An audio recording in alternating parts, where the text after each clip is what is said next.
Welcome back to our coverage of what I'm calling Los Angeles Video Game Weekend, and in this video we're talking about the first night of the PlayStation Experience. This is the night after the Game Awards. This is available only to what we were lucky enough to be, which was early bird ticket holders. We got that worm. We got that worm, and the worm was PlayStation's living room. It was delightful. It was strange. It was a sit down. And we're going to talk about it. What happened in the PlayStation living room on Friday night, Zeke? Sid Schumann interviewed a bunch of people. A bunch. A heap. Gaggle.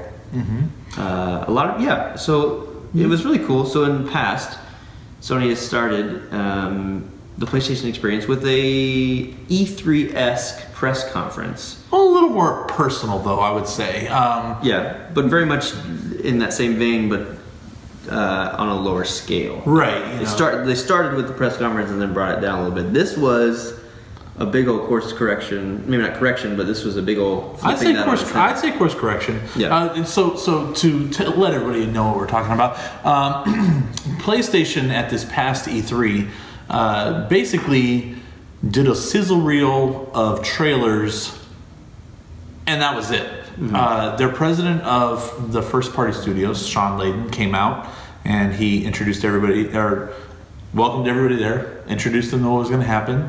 He came out about halfway through and said, "Thank you for your support," and then they rolled, and in between both times, they just rolled trailer after trailer after trailer after trailer.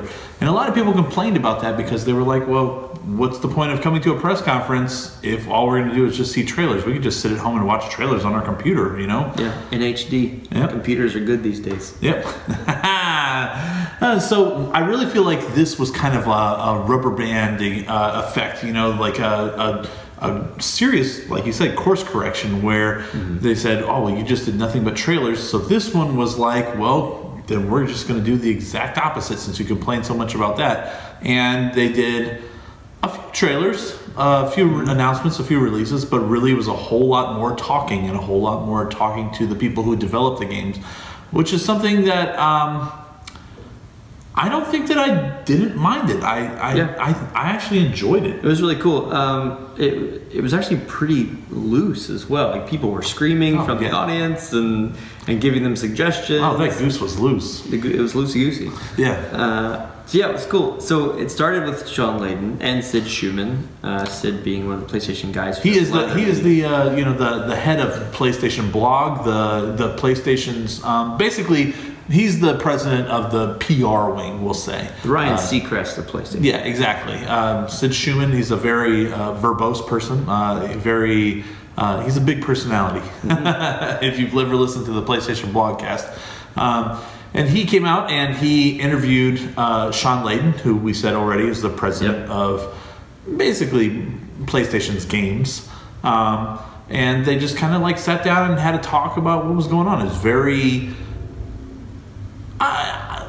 it was somewhat scripted, but very personal. Yeah. So yeah, it was interesting. Yeah.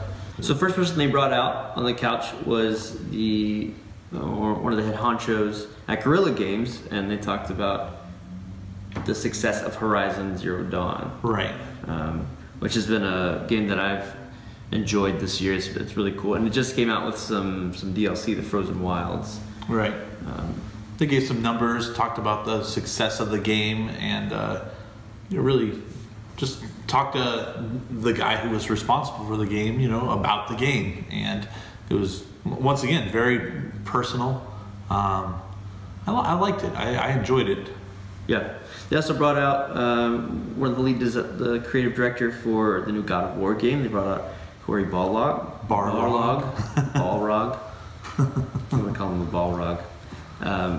To talk about progress on God of War. And this was funny because Herman was there, and you know, they're pretty much through with Horizon. Corey was there, and they were waiting, anticipating God of War. So there's a lot of banter and jokes about release dates. Yeah, Sean Layden was playing like a taskmaster at times, but you could tell it was jokingly. Yeah. At least we thought it was. Finish the game, Corey. That's what we kept seeing.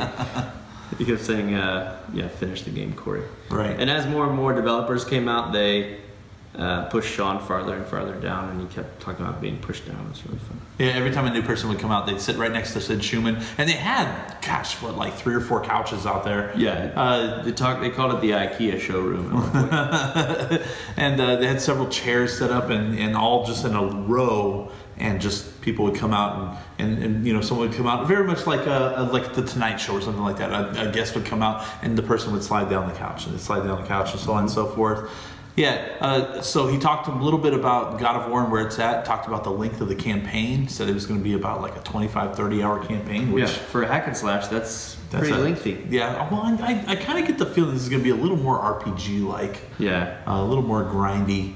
Probably in a good way, though. I mean, and maybe even having some longer cutscenes and story elements, too, because they're going for this almost quieter God of War game. Yeah. The fighting seems very screamy and punchy and slashy, but there's also this kind of poignant Kratos. He's not yelling every 2 seconds like he is in some of the past games. He's not quite as angry. No more angst. He's got a beard. Yeah, he does. The beard softens him a little bit. Yeah. So the next developer they brought out was a developer from Media Molecule, which we got to talk about a little bit in our past episode when we saw the trailer for their game Dreams. Her name is Siobhan Reedy. Talked a little bit about Dreams and tried to expound a little bit upon what they were doing. Right. I felt like out of all the people, she kind of gave the least of information. Seemed like it. Because it's a very nebulous product. Right. Like we said. And it also just seemed like they didn't really talk to her for very long. And I don't know why that was. They just kind of, it was a brief interview. Yeah, it'd be interesting to see how much they prepared. We got a little bit of a sneak peek during some of the panels during PSX of how things worked, and we looked behind the crowd at one point and saw the teleprompter. So there was kind of some guideline there, which for a big event you kind of expect. But for this thing, as loose as it was, I was wondering how scripted this all actually was. It seemed like Sid's parts were a little more scripted. Yeah. He seemed to stay on script pretty well. But, I'm sure that was his job to keep it flowing, keep it moving as the host of it all. I think, so after... Oh, go ahead. So after Siobhan, Reedy came out and talked about Dreams, a developer from Quantic Dream came out, and his name was Guillaume, to talk progress on Detroit Become Human, which this is a game that's been on our radar for a while. Long time, as fans of Quantic Dream's work. Even before that, we played Indigo Prophecy together, which is a goofy game they put out on PS2. I never touched Beyond Two Souls, did you? I didn't either. Yeah, and then seeing the things that this type of genre has inspired, such as Until Dawn, has been really exciting. So Detroit seems a little bit of a narrower focused game, or not narrow, but a more focused game. More focused, but it seems like they're branching out even more so in terms of stories, what can happen in each individual scene, the outcomes, the things that you can do in each individual scene. Both Nathan and I played a demo for this game, and it's pretty. What's the word I'm looking for? It's pretty open-ended, wide, pretty like the things that you can do in each area. There's a lot. Yeah, there's a lot in each area. Yeah. So Heavy Rain, a lot of corridors with a handful of things you can interact with. There's a lot more to interact with in this game. A little more open, bigger arenas too. Yeah. But trying to get the crowd involved seemed to be a big part of the agenda for this event. And in past PSXs as well, when Guillaume came out, we did the demo that we actually got a chance to play. Right, but as a group of 3,500 people. This was, I think, was the highlight of the whole event. It was a blast. But he actually played a little bit of controlled chaos too. Yeah, he played through the demo and basically let the audience dictate how he played by them screaming out the choices that they wanted him to make. Okay, so now we can use what we've unlocked. Quick.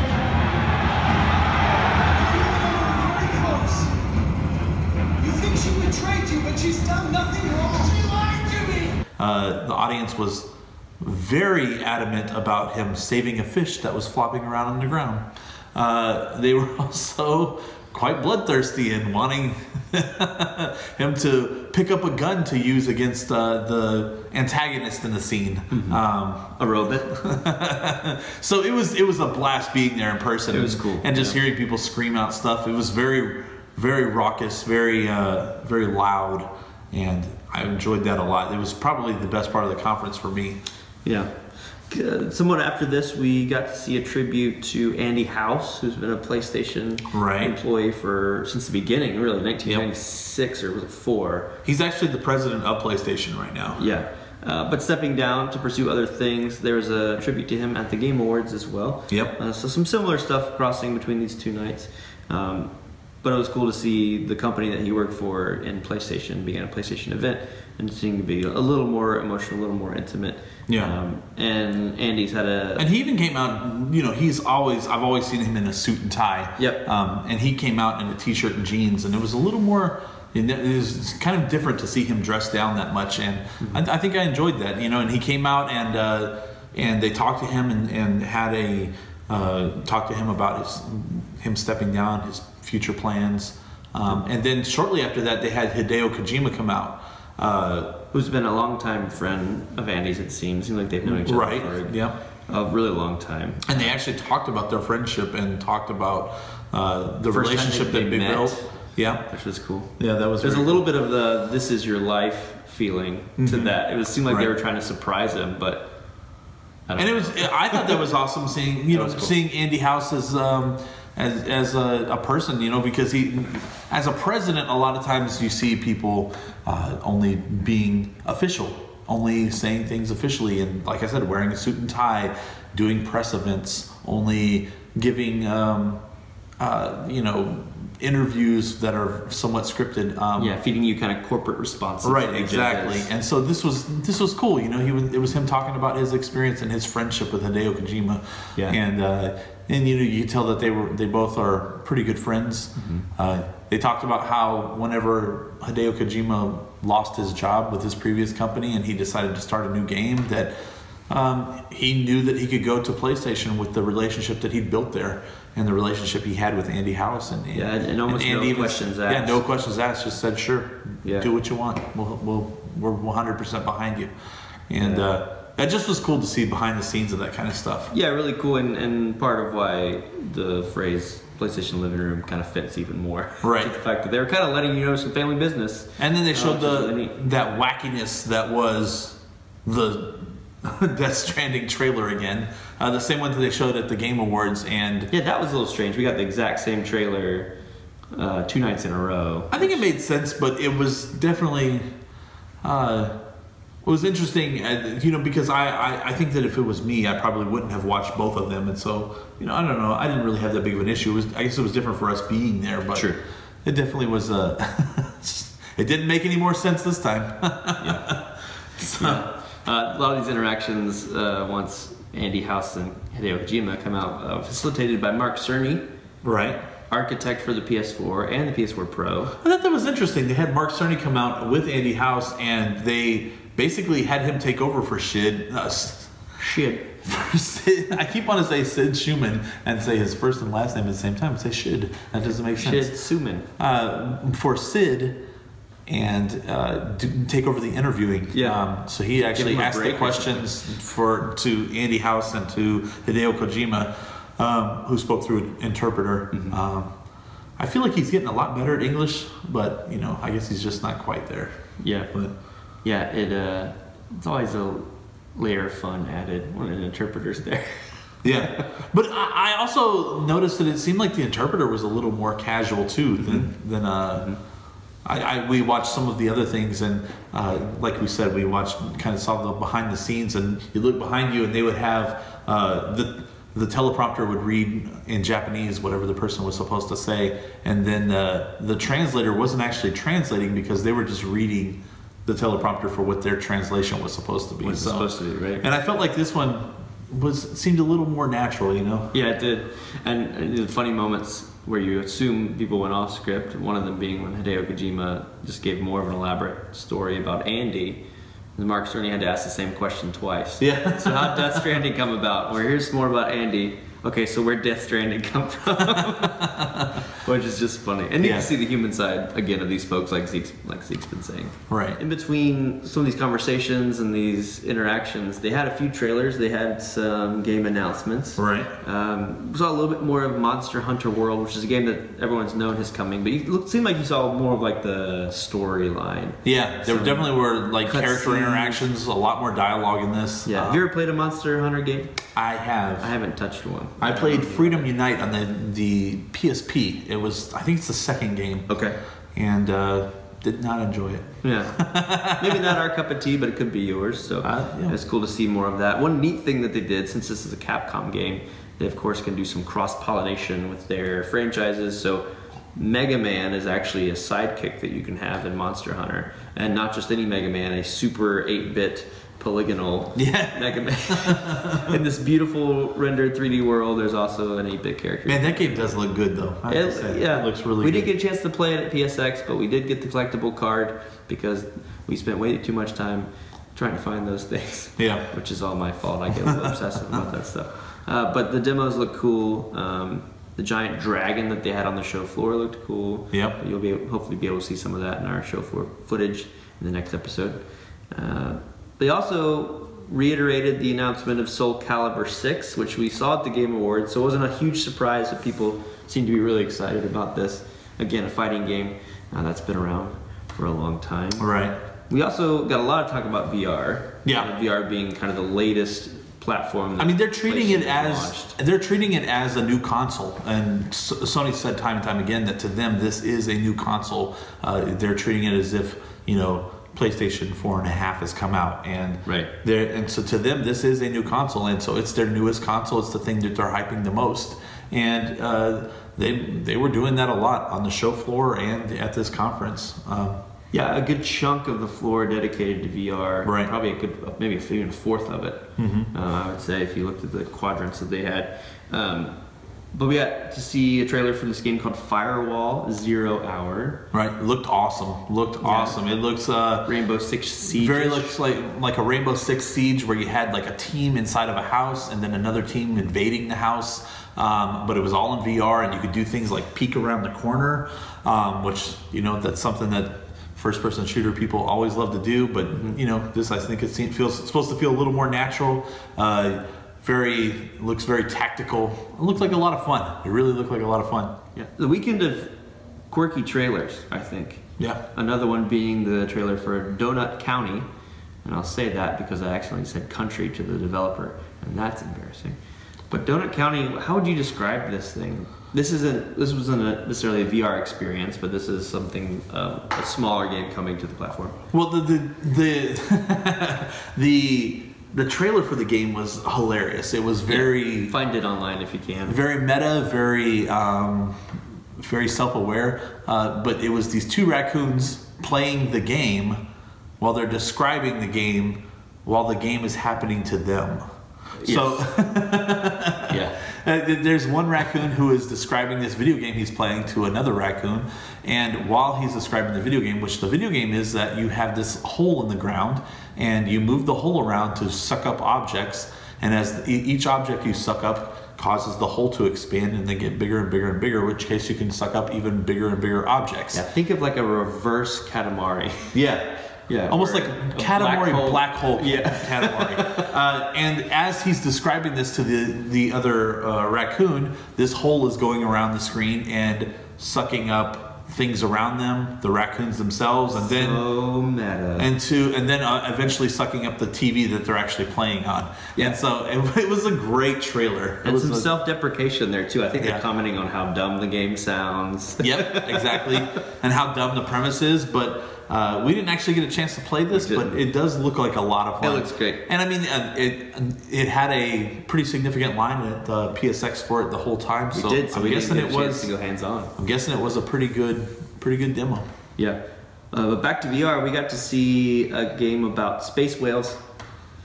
Dolphins, right? Space dolphins. Is it whales also? I think it's dolphins. They're dolphins, yeah. Jupiter and Mars. That's the name of them. And it looked like Looked like a It looked game like about space dolphins. It looked like Echo the Dolphin meets Tron. Yeah, that's a great way to describe it. Actually, it was very neon, very wireframe. I don't know, and just very. I thought it looked awesome. To be honest with you, I think that it was kind of trying to elicit the the sonar effect that dolphins have, and that when a dolphin shoots out its sonar blast. Do they do a sonar blast? I'm going to say they do a sonar blast. We'll go with it. A dolphin sonar blast. Boom! And like what that comes back is kind of what the graphics tried to emulate, I think. And so it was a really cool looking trailer. I liked it. Yeah, another VR thing which is exciting that we saw was a Last Guardian VR experience. All right. This was a little bit of a demo. It's not like they announced that the entirety of Last Guardian is going to be included in VR, because we all know that would take 8 years to finish. Yeah, that's cool. A chance for you to interact with a giant catbird dog. And it was one of the ones where so this whole night was full of giving you updates on games without actually telling you when they were coming. Right. A little frustrating, but fair, yeah. But this game also, this was one of the few games where they actually gave you a definite, and that was that it was coming out on Tuesday, December the 12th. And not only that, but it was there at PSX. And it was going to be free whenever it came out. It's a standalone kind of thing all by itself, and they pretty much just were giving it away for free just to say thank you, here you go, you're awesome. Yeah. Another neat thing they did for VR for people that have already supported a product was announced Wipeout Omega Collection VR update. Right. So if you have Wipeout the collection, you can get this patch, or you can get this downloadable content. It looked awesome, I have to say. I mean, that makes Wipeout compatible with VR. Right. Which is pretty cool. I think unlike Last Guardian, this is the whole game. It is the whole game. You can play the whole thing. In the VR. whole collection of 3 or 4 games or whatever it is. Yeah. Yeah. Probably the next thing was probably the thing that the crowd kind of went nuts over the most. Yeah, which is interesting. It was interesting, but I think it's just because it was so unexpected. But they announced a new Blaze Blue game. Yeah, it's the weekend of the return of old fighting games. Yeah, it seemed like there were a lot of fighting games. Yeah. Blaze Blue Cross Tag Battle, and kind of looked like it had a little bit of a Marvel vs. Capcom multi-character thing going on there. Yeah, it's kind of an animated style, so that's similar as well. I've never really played a Blaze Blue game. Yeah, I know that they're really popular. People like them. But when they announced that, the crowd pretty much, that was probably the biggest reaction they got out of them, aside from the VR, not the VR, the Detroit Become Human interaction. Yeah, big round of applause for that. Also, a big exciting round of applause for the thing they closed the kind of main portion of Friday night. Right, with. And there's almost become kind of a tradition, I'll say, where Sean Layden has done this thing several times in several different press conferences, where he'll be wearing a T-shirt. And people get curious about it and say, why is he wearing that T-shirt? And then he'll secretly announce that, or it'll come out later that they were actually trying to announce that thing. He came out on stage wearing a Crash Bandicoot shirt a couple years back. Yep. And then the announcement came out that they were actually re-releasing the Crash Bandicoot games in the Crash Insane trilogy. Mm-hmm. And this year, everybody is kind of now used to it. They're in on the joke. And so he did the same thing for the Wipeout collection, which we mentioned. Right. And he was wearing this jacket the whole time, which was a little conspicuous. And he had it seductively zipped down, I'll say, because it was zipped down about midway, right about to his sternum. Yeah. And there was just a little white, a little something showing. Semicircle kind of there in the top. And you couldn't tell what it was, but everybody knew it was something. It was something. And they were curious. And that something was the fact that Medieval is coming back. And for some reason, that game had actually popped in my head this week as one that they could totally bring back. And it's happening. It's being remastered or redone, I think from the ground up, similar to the way the Crash trilogy was. And this is a kind of an action-adventure hack and slash starring an old medieval knight that's a skeleton. And we got to see the shortest little teaser for it, which is just the voice actor doing his Daniel Fortescue impression. But yeah, that's coming soon. Another neat thing about that is the shirt that he was wearing was a shirt that was available at the show, and if you bought it that weekend, all the proceeds went to Able Gamers, which is an organization that helps develop ways for people with disabilities to still enjoy video games, which was super cool. After that, we got a couple conversations from Kind of Funny's Greg Miller. He interviewed Sean and talked a little bit about challenges of running a huge company. We also got to talk to Shuhei Yoshida, who's been a kind of a little bit of a mascot for PlayStation fans for a while. That was good. And then also we got to see the developers of a neat game that was revealed at Paris Games Week called Concrete Genie, and they actually had a live demo there as they were discussing the game.